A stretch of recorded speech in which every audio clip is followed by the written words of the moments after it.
Hello, YouTube! It is me, B3, with Pip the dog. Woo! Woo, Pip the dog. Smacking me in the face with your tail there. Here was another graphic novel review. What, you want to play Tug of War? Okay. And today we have a really good trade from a really good series. DC Universe Rebirth, and Rebirth is super solid. Love DC Rebirth. But it's Aquaman! It feels weird doing an Aquaman without Matty Matt around.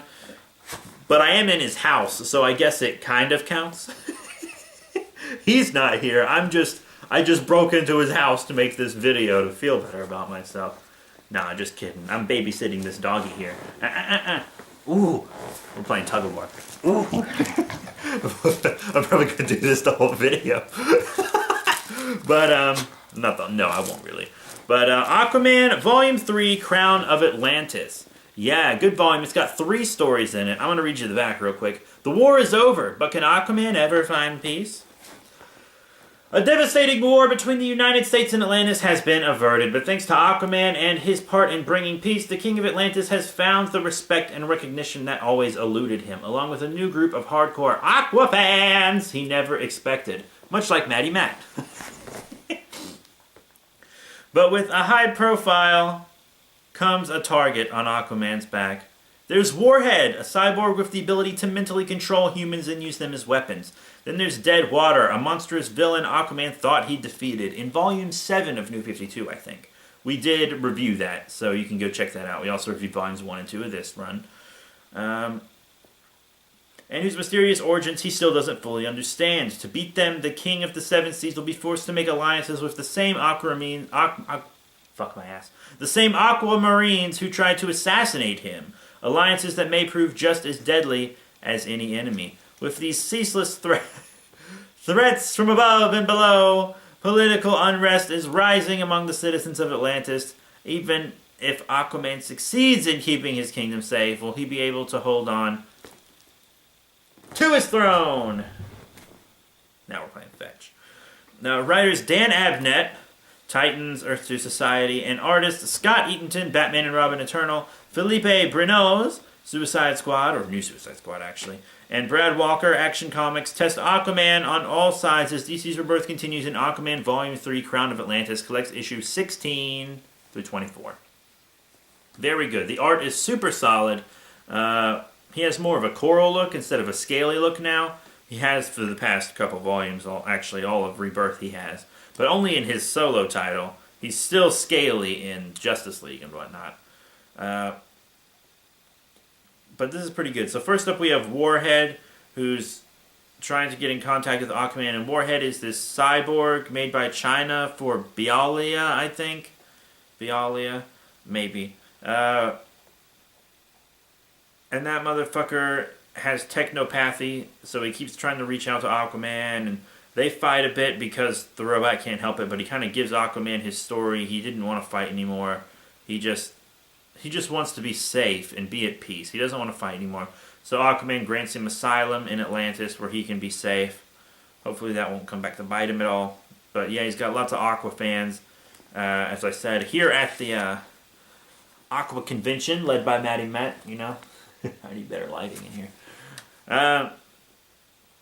But yeah, real fun stuff. But that's the first story, just a little short story. And the main story for this is, of course, the return of Dead Water, which felt like The Thing or Alien. You ever seen those movies? Classics, true classics. If you haven't seen those, what the fuck is wrong with you? It really felt like one of those films. The Aquamarines, who can like turn into sea creature hybrid people, which is really cool actually, come to get Aquaman to go to this government base where they were studying the Dead Water, which is this water that Aquaman and Mera can't breathe or anything, and it seemed to have created the monster Dead Water. And they're like trapped in there with it, and they would all be dead without Mera. She's the one that can keep them at bay. Everyone else is fucking useless. Mera is the best.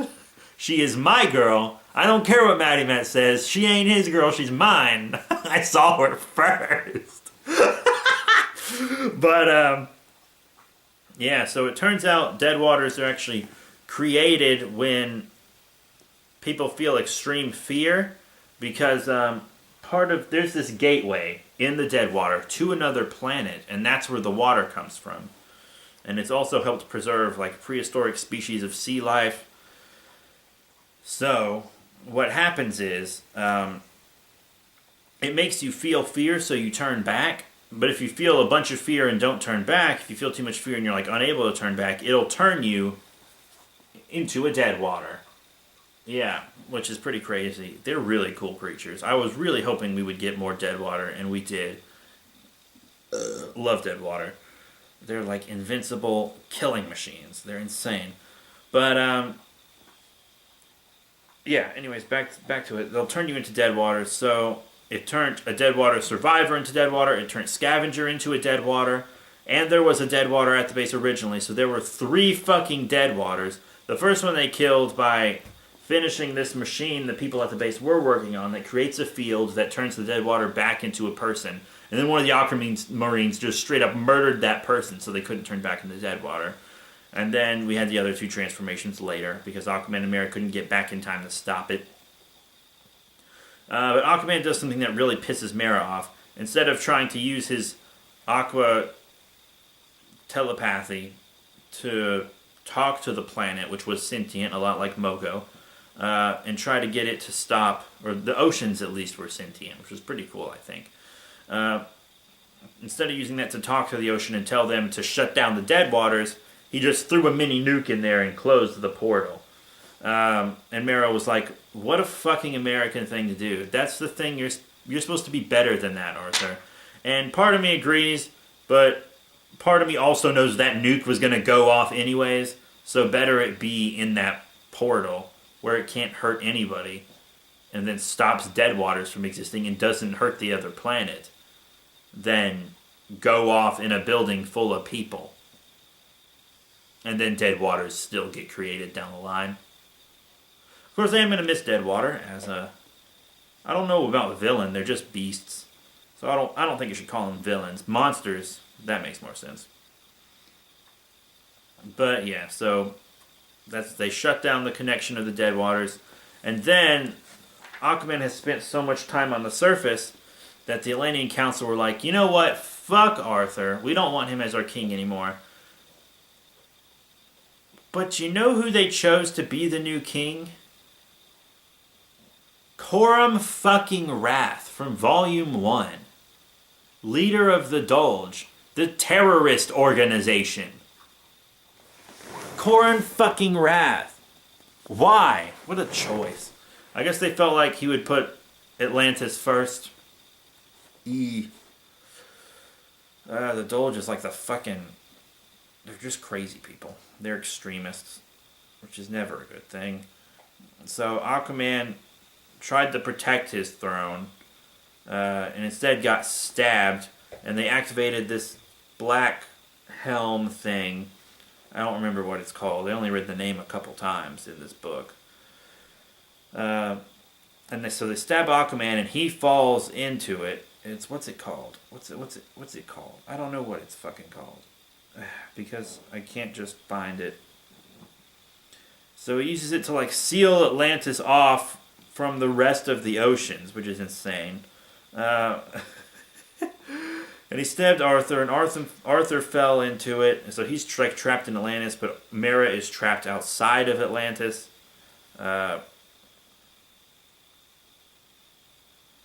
It's pretty crazy stuff. I can't wait to read Volume 4. I actually do have Volume 4, so I'll be reading it very soon, because I love Rebirth Aquaman. Volumes 1 and 2 were insane. This wasn't as good as Volumes 1 and 2 were. I mean, they were just both one big story, which is why I was glad I waited to buy them until Volume 2 came out. But I mean, Volume 3 is still very good.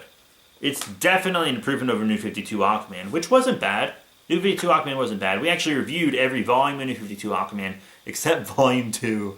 Matt didn't have Volume 2. But we're both buying Rebirth Aquaman trades. And he's reading digital single issues also. So, That's it. Thank you all very much for your support. Remember to rate, comment, and subscribe. Check out all the cool links in the description below: Facebook, Twitter, etc. We got Dan Abnett, Scott Eatonton, Felipe Bronze, Brad Walker, all kinds of great people on here. I'm becoming a big Dan Abnett fan, you know? I've been really liking his work lately. So that's it. Thank you all very much for your support. Rate, comment, subscribe, as I said. Pip the dog here. She says bye-bye. Say bye-bye, Pip. Oh, she's just staring at me. But that's it. Thank you all once again. Tune in next time. I might do a Road to Rebirth book. The Titans one. But I'll see you all later. Woo! Licky, licky. Licky, licky, baby. Pep, glorious Pep.